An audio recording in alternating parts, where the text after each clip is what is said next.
orang lain, tetapi dengan dakwah wasatiyah, dengan sikap tasamuh, menghormati orang lain, dulu yang dilakukan oleh para ulama itu adalah itu menjadikan orang lain justru malah tertarik kepada agama Islam, sehingga dengan kesadaran ya, dengan kesadaran mereka itu akhirnya kemudian tertarik kepada agama Islam. Itu karena persoalan-persoalan yang sebenarnya kayak kecil itu ya. Para ulama kita itu kan contoh-contoh yang dilakukan, misalnya Sunan Kudus ya, contoh yang saya kira sangat kita kenal itu ya, Sunan Kudus bagaimana menyikapi masyarakat yang ada di wilayah Kudus, karena masyarakat tidak menghormati sapi. Ya.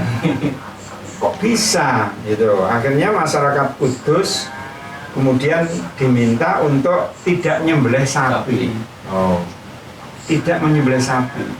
Apakah kemudian yang Islam menjadi non-Islam, menjadi Hindu misalnya? Ternyata tidak. Kudus sekarang Islamnya sangat kuat, bahkan menjadi luar biasa, bahkan menjadi suatu daerah yang banyak alim ulama yang sebagai rujukan. Ulama, dosen-dosen UIN itu banyak ulama-ulama dari Kudus. Itu luar biasa itu. Padahal kan ya gerakan dakwahnya kan aneh loh. Wong sapi itu halal kok gitu loh. Sapi itu halal kok, tidak boleh disembelih sama Sunan Kudus itu.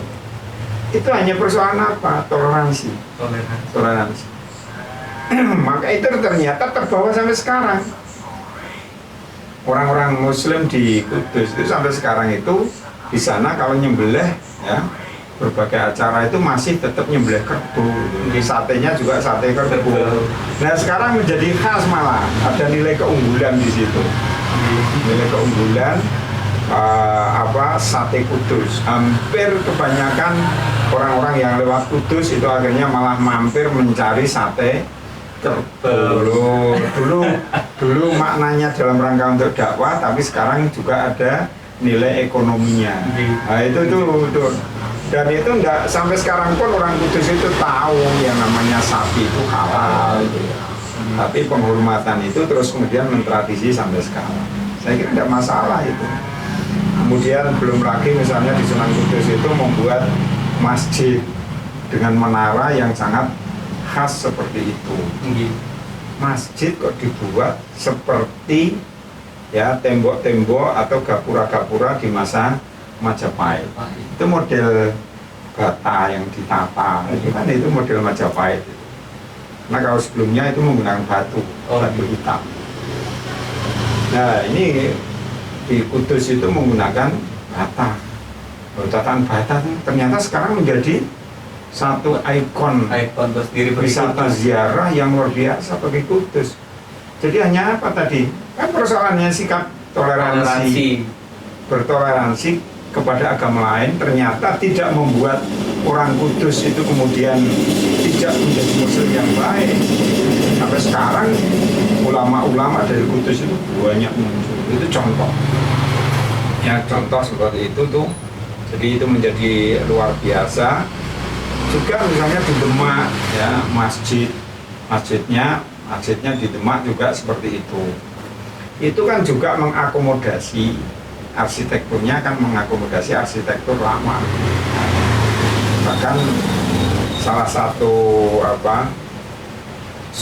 berbagai soko yang di depan yang untuk emperan itu juga katanya dari Majapahit, sisa-sisa tinggal dari Majapahit.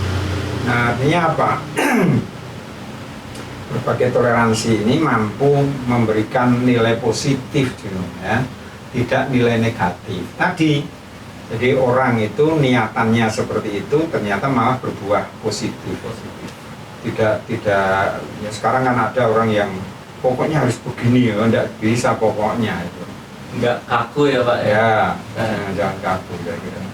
Mungkin salah satu aspek yang harus kita jaga itu toleransi itu ya Pak. Toleransi. Kemudian juga ada yang namanya selain aspek toleransi, ada juga bagaimana kita menumbuhkan mental untuk berani terjun ke media sosial sebagai bentuk dakwah kita seperti itu, Ya. Pak. Itu harus. Kalau generasi sekarang harus itu. Oke, Pak. Mungkin kesempatan ini menjadi kesempatan yang sangat berharga sih, Pak. Semoga kesempatan lain kita dapat berbincang kembali sih, Pak. Ya. Ini merupakan sebuah kesempatan yang sangat.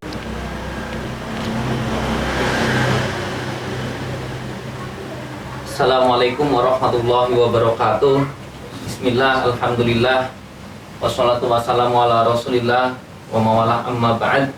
Alhamdulillah teman-teman sekalian, pada kesempatan kali ini kita dapat bertemu walaupun secara virtual melalui podcast ini. Alhamdulillah pada hari ini kita dapat berbincang langsung dengan beliau yang saya kira beliau adalah pembicara yang istimewa. Beliau adalah Pak Kiai An-Nasom, ya, Pak.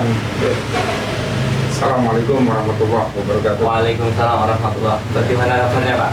Alhamdulillah sehat. Keluarga kabar baik, Pak? Baik, alhamdulillah. Alhamdulillah.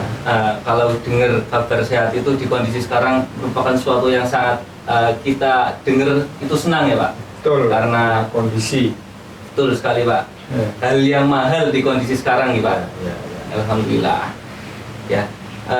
Pada kesempatan kali ini kita akan berbincang mengenai peran mahasiswa sebagai generasi Z dalam menjaga nilai-nilai moderasi beragama di era 5.0, Pak. Oh, ya. Namun teman-teman sekalian, sebelum kita lanjut atau masuk ke materi, ini saya akan sedikit membacakan sedikit biografi mengenai Pak Kiai An-Nasom, Pak. Beliau merupakan nama panjang beliau Dr. Andes Haji An-Nasom M. Humlas, Pak. Beliau lahir di Temanggung 25 Desember 1966. Kemudian sekarang merupakan dosen di Fakultas Dakwah dan Komunikasi UIN Wali Songo Semarang, Pak. Terus, beliau dulu SD atau SD di SD Negeri Karangtejo, kemudian SMP di SMP Negeri Ngadirjo, kemudian SLTA di Man Temanggung, S1 di IAIN Wali Songo Semarang. Dulu IAIN, sekarang sudah menjadi UIN, sih, Pak. Ya, UIN. Kemudian S2 di UGM. Keren sekali nih, Pak. Program studi sejarah. Baik, sekarang sebagai dosen, kemudian alamat di Pedurungan, Kota Semarang. Luar biasa sekali. Kemudian pengalaman organisasi beliau, teman-teman, beliau merupakan dosen di FDK UIN Wali Songo, kemudian Ketua PCNU Kota Semarang, kemudian Ketua 1 YPKPI Masjid Raya Baitur Rahman, kemudian Ketua Komisi Dakwah MUI Jawa Tengah, kemudian Ketua Mu'alaf Center MUI Jawa Tengah, kemudian Ketua Yayasan Ponpes Al-Ibris Semarang. Wah, luar biasa sekali, Pak. Sebuah kehormatan dapat berbincang langsung dengan panjenengan. Oke. Baik, Pak, kita berbicara mengenai tema tadi, mengenai moderasi beragama, terutama nih, Pak. Saya penasaran pertama nih, Pak, ada pertanyaan, yaitu kira-kira seperti apa sih moderasi beragama dalam konteks keindonesiaan, Pak? Ya, Assalamualaikum warahmatullahi wabarakatuh. Waalaikumsalam. Tadi temanya cukup panjang, ya. Tapi intinya moderasi beragama di kalangan generasi Z. Ya, menghadapi situasi sekarang setelah 4.0 kemudian ke 5, ya. Jadi ya, moderasi beragama itu untuk saat sekarang itu menjadi sesuatu yang penting, ya. Orang itu harus moderat. Moderat itu apa, ya? Dan moderat itu lebih pada orang itu mengambil sikap tidak ekstrim sebelah, baik ke kanan maupun ke kiri, tapi berada di tengah. Ini sebenarnya sesuai dengan konsep Al-Quran. Maka bialika ja'alnakum ummatan wasaton. Jadi menurut moderat dalam konsep Al-Quran itu wasat. Wasat itu kayak wasit, tengah-tengah. Paham ya wasit ya? Wasit itu salah satu yang terpenting dalam bersikap. Apa itu wasit itu? Bersikap tengah-tengah atau adil gitu. Adil, itu loh. Jadi moderat itu adil, wasat itu adil, tengah-tengah, tidak ke sebelah kanan, tidak sebelah kiri. Seorang wasit itu kalau berat sebelah, jadi masalah enggak? Masalah sekali. Jadi masalah. Dalam beragama juga begitu. Dalam berislam juga begitu. Kalau kita berat sebelah, nah, berat sebelah dalam menyikapi berbagai hal, itu bisa menjadi persoalan. Nah, dalam konteks beragama itu yang tidak berat sebelah itu yang bagaimana? Nah, ya lurus di tengah itu. Maka Al-Quran sudah menjelaskan itu. Jadi wasat itu di tengah-tengah, tidak jomplang ke kanan, tidak jomplang ke kiri. Cara pandangnya terhadap agama juga begitu. Yang namanya tauhid itu emang lurus ke atas. Tidak boleh dibumbui dengan hal-hal yang berbahaya bagi tauhid. Juga dalam bersikap di masyarakat. Jadi moderat itu memang sebenarnya secara konsep banyak sekali yang punya pandangan-pandangan ya. Tapi yang sedang di masyarakat Indonesia itu sikap moderat itu bisa dilihat dari sisi bagaimana cara pandang masyarakat ini terhadap negara, kemudian anti kekerasan, ya, kemudian menghargai budaya, karena kita ini hidup bersama, ya. Untuk Indonesia itu moderasi ini, sikap moderat ini menjadi sangat penting. Indonesia itu pulaunya saja 17.000 pulau. Banyak sekali, Pak. Apa pernah kita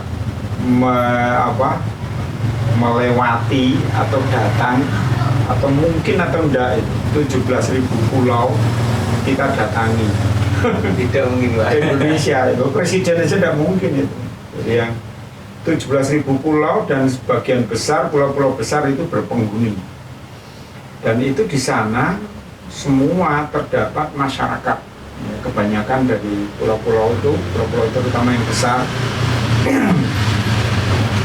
yang memiliki budaya lokal yang satu dengan yang lain berbeda-beda.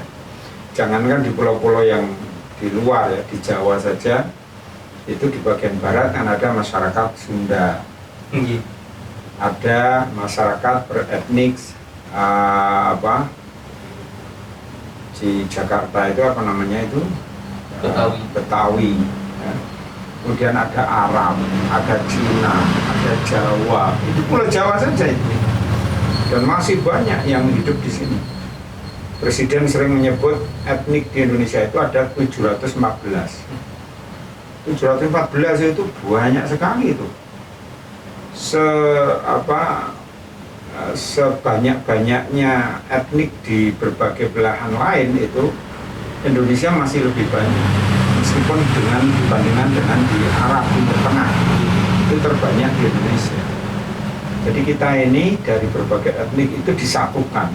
Kok bisa bersatu itu yang luar biasa. Jadi di mana setiap etnik itu mengembangkan budaya mereka, sehingga kita itu punya budaya yang sangat banyak. Ya, tadi misalnya kita sebut makanan, taruhlah makanan misalnya, budaya di makanan. Ya makanan itu orang Jawa sama-sama nggarap kambing, nyembelih kambing, dimasaknya jadi apa? Bisa jadi tengkleng, bisa jadi sate, bisa jadi belahan lain juga punya sama. tetapi masakannya bisa jadi rasanya berbeda. Betul sekali, Pak. Di kesenian juga begitu, sama-sama mengembangkan tari di masyarakat Sunda dan masyarakat Jawa juga bisa beda. Padahal itu ada 700 etnik lebih. Jadi kita itu punya kekayaan yang luar biasa. Maka kita juga harus menyikapi itu dengan cara yang tepat. Ya, saya kira tawaran moderasi dalam beragama itu menjadi sangat penting. Karena apa? Sejak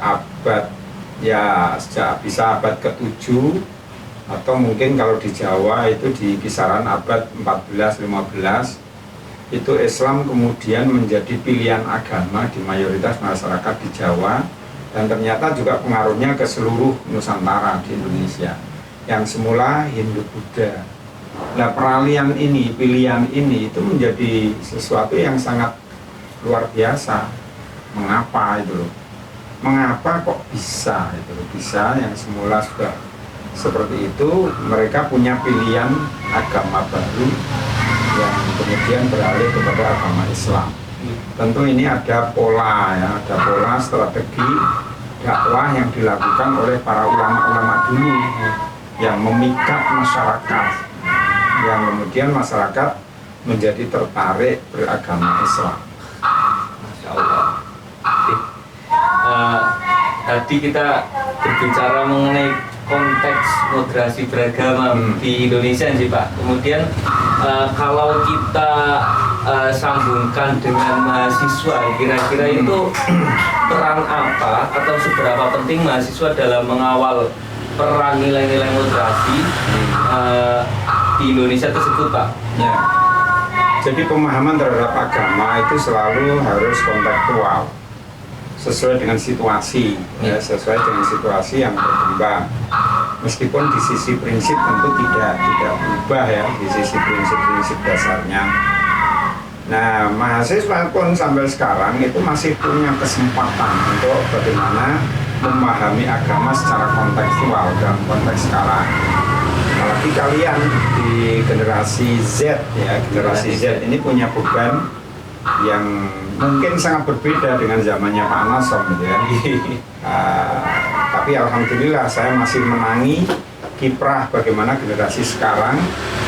Saya ini menghadapi mengalami ya, bukan menghadapi, mengalami sejak dari tema yang lain, mungkin tema-tema yang lebih menarik khususnya di kalangan apa namanya kita mahasiswa.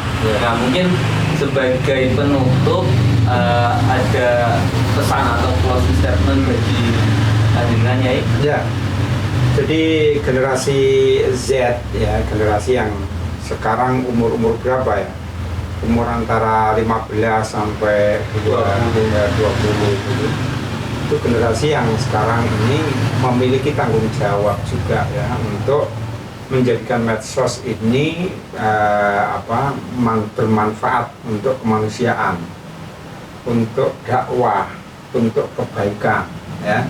Jangan sampai nanti medsos ini justru bagian yang merusak dari generasi sekarang, atau bahkan mungkin juga generasi sebelumnya ikut terusak karena andil generasi Z. Nah, maka generasi Z ini punya tanggung jawab saya kira dalam konteks memberikan pemahaman yang wasat, yang moderat tentang agama Islam kepada masyarakat. Saya kira itu. Oke teman-teman, itu obrolan kita pada kesempatan hari ini. Semoga obrolan ini dapat memberikan banyak manfaat, kemudian dapat memberikan motivasi serta banyak nilai-nilai teladan yang dapat kita tidak hanya kita tangkap, tapi kita juga bisa mempraktekkan seperti itu nih Pak. Nah, jadi kita juga dapat mengamalkan nilai-nilai baik yang ada di sini. Jadi Pak Yai Nasom matur suwun sekali.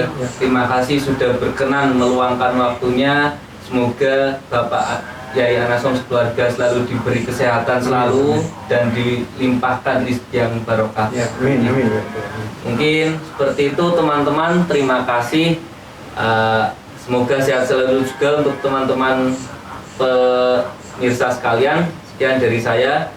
Saya haturkan terima kasih. Assalamualaikum warahmatullahi wabarakatuh. Waalaikumsalam warahmatullahi wabarakatuh. Masih sangat manual, dunia masih sangat manual. Kemudian dunia mulai mengenal komputer, dunia mulai mengenal multimedia. Kemudian sekarang dunia menjadi sudah berada di bawah kendali dari medsos. Alhamdulillah, saya ini menangi semua itu, menangi semua. Nah kalian kan nggak menangi di zaman yang manual. Generasi mahasiswa nggak menangi yang zaman yang manual, tetapi masih tetap bisa berekspresi bagaimana beragama. Nah kalian itu sekarang ini memiliki peluang untuk dakwah yang luar biasa justru. Ya. Kalian bisa berdakwah itu tidak harus ketemu dengan masyarakatnya, ya, bisa melalui media. Seperti ini contohnya. Medianya sangat canggih, ya sangat canggih. Ini salah satu contoh podcast. Tapi yang lain kan bisa melalui Facebook, bisa melalui Instagram, bisa melalui berbagai kreatif, YouTube, konten YouTube dan sebagainya. Dan di situ ternyata bisa menghasilkan. Ya, kreativitas itu ternyata bisa menghasilkan. Ada satu contoh di satu desa itu ternyata mereka mengembangkan channel YouTube. Wow, ternyata mereka dapat penghasilan dari situ itu.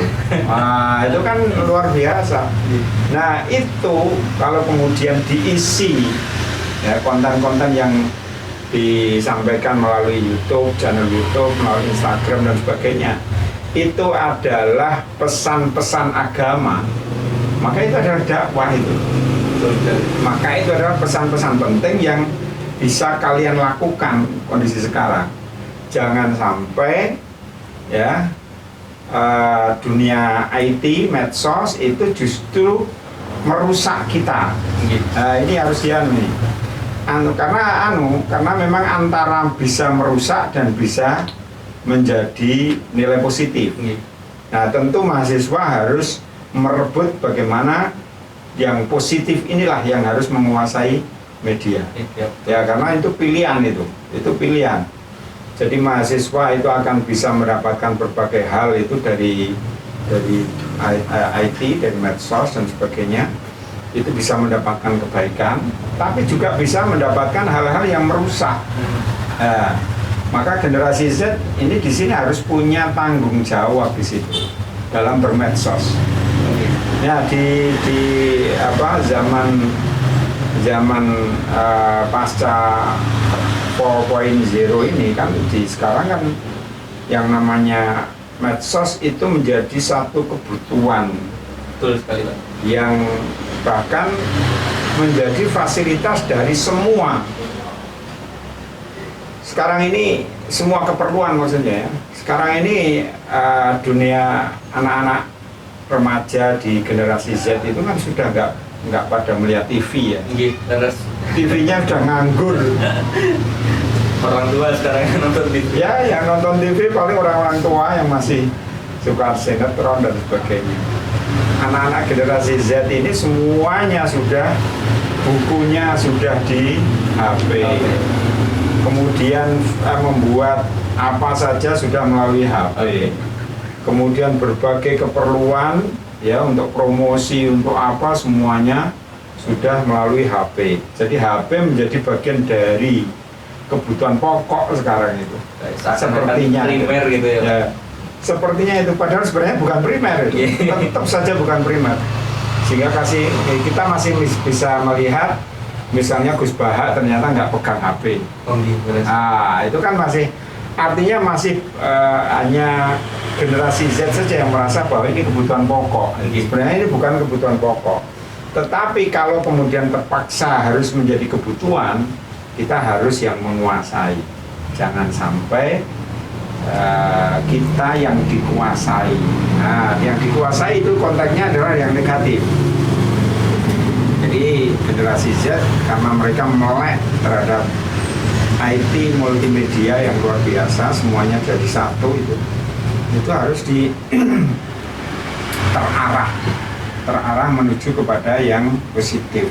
Saya kira kalau ini dimanfaatkan oleh mahasiswa untuk berbagai hal, idealismenya disampaikan melalui medsos, kemudian keinginannya disampaikan melalui medsos, kemudian cita-cita kreativitasnya disampaikan melalui medsos. Nah, tentu harus bisa bisa terarah, sehingga kalau bisa malah sekalian juga misalnya penghasilan dari mahasiswa juga bisa dari medsos. Wah, sekarang kan begitu ya. Jadi bisnis lewat medsos itu luar biasa. Malah orangnya rumahnya kayak nggak pernah dibuka, tapi penghasilannya datang. Itu kan aneh. Kalau dulu warung, yang namanya warung itu kan harus dibuka tiap hari, ditunggu. Kalau sekarang kan enggak. Kalian sambil mungkin sedang pergi di mana bisa terus komunikasi untuk bisnis. Itu artinya peluang luar biasa. Ini harus bermakna atau punya nilai positif untuk generasi Z. Betul sekali, Pak. Jadi pada intinya untuk mahasiswa ini kita bisa main melalui media untuk menjaga peran kita dalam menjaga nilai-nilai moderasi, Pak. Ya. Jadi ya tadi nilai-nilai moderasi ini juga tadi harus disampaikan juga melalui media. Tadi misalnya pesan tentang nilai moderasi, hubungan antara masyarakat Islam dengan negara. Sekarang ini kan mereka yang radikal, ya, mereka yang memahami agama secara radikal itu juga memanfaatkan medsos. Iya, betul sekali, Pak. Ya, maka yang setuju dengan moderasi dalam beragama itu juga harus memanfaatkan medsos supaya bisa mengcounter mereka. Jadi medsos ini menjadi tawar-menawar di situ. Tergantung mana yang dominan. Kalau dominasinya itu yang lebih banyak itu pada mereka yang suka kekerasan, kemudian terorisme dan sebagainya, maka dunia yang pemahaman agama yang moderat itu akan kalah di situ. Tapi kalau kita sama-sama memanfaatkan itu untuk menjelaskan kepada masyarakat bahwa Islam itu prinsip dasarnya justru adalah moderat, wasatiyah, itu dijelaskan ke masyarakat, maka masyarakat juga akan bisa memahami melalui medsos. Nah, di situ tawar menawar di dunia medsos itu akan menjadi sangat penting. Nah, generasi Z itu punya tanggung jawab luar biasa di situ. Ya, karena mereka memang betul-betul generasi yang memang dibesarkan, ya, begitu melek dia sudah ada dunia media sosial yang mungkin dalam membangun karakter moderat di media sosial itu dibutuhkan modal sosial juga nih, Pak. Nah, kira-kira modal sosial apa yang perlu disiapkan oleh mahasiswa dalam menjaga nilai ini? Kadang misal ketika kita ingin berdakwah melalui media sosial, kadang mungkin ada yang malu membahas ini, malu. Nah, kira-kira kita butuh modal sosial, Pak. Seperti apa yang harus kita bangun, Pak? Ya, jadi pertama keterampilan jelas ya, keterampilan bermedsos itu menjadi sangat penting. Kemudian tentu pemahaman terhadap agama, terhadap agama Islam. Ini memang tantangan kalau ini ya. Tetapi kan tidak selamanya melalui medsos itu untuk pribadi-pribadi. Yeah. Bisa juga kerjasama, bentuknya kerjasama. Jadi mereka yang punya kemampuan di ilmu kita ajak. Itu modal-modal yang saya kira. Jadi kalian yang memiliki keterampilan, ya, gunakanlah keterampilan itu. Ya. Itu jadi polanya bisa bentuknya tidak harus selalu individu. Yeah. Nah, tentu belajar ini masih tetap menjadi kunci penting. Ya, belajar memahami agama secara baik itu masih tetap menjadi kunci untuk modal generasi Z untuk bisa bertarung dalam tanda kutip dalam dunia media sosial. Itu ya teman-teman, kita modal sosial seperti apa tadi sudah diberi masukan yang saya kira sangat relevan ya. dari Pak Yai Anasong. Kemudian ini Pak, saya juga ingin menanyakan mengenai kira-kira aspek-aspek apa saja yang perlu diperhatikan oleh mahasiswa dalam menjaga nilai-nilai moderasi beragama. Artinya agar seperti tadi yang disampaikan oleh jenengan Pak Yai, bahwa kita harus di tengah, kita harus wasat ya nih Pak. Nah itu kira-kira aspek apa saja yang kita perlu perhatikan agar kita tidak ke kiri maupun ke kanan, tapi tetap bertahan di tengah seperti itu. Ya, di salah satu apa ya tema yang kemasyarakatan yang penting yang dikembangkan di masyarakat itu antara lain misalnya sifat-sifat misalnya tasamuh ya, tasamuh itu apa? Tasamuh itu toleran ya. Toleran itu tidak dalam pengertian kita kalah, tidak. Toleran itu kita harus tetap berprinsip ya, prinsipnya apa? Inna dina indallahil Islam. Islam itu pilihan agama yang menjadi sangat penting untuk kita. Itu prinsip itu. Nah kalau sudah kita punya prinsip dasar itu, bukan berarti kita tidak bisa bergaul dengan masyarakat lain ya. Kita bisa bergaul dengan masyarakat lain dalam konteks untuk apa? Syukur bisa menyentuh agama, masyarakat beragama lain sehingga tertarik kepada Islam. Nah misalnya seperti itu. Sekarang nyatanya saya ini juga ketua Mu'alaf Center Jawa Tengah. Tren masyarakat tertarik kepada agama Islam itu ternyata muncul di Indonesia. Sampai sekarang ada yang orang-orang yang masih tetap menjadi mu'alaf, konversi agama, pindah kepada agama Islam. Tren di Eropa sekarang ini tinggi sekali. Tren di Eropa banyak orang yang kemudian tertarik kepada agama Islam ya. Itu karena apa? Bukan karena kita mengajak memaksa mereka, malah memaksa tidak boleh ya, tidak boleh memaksakan agama kita kepada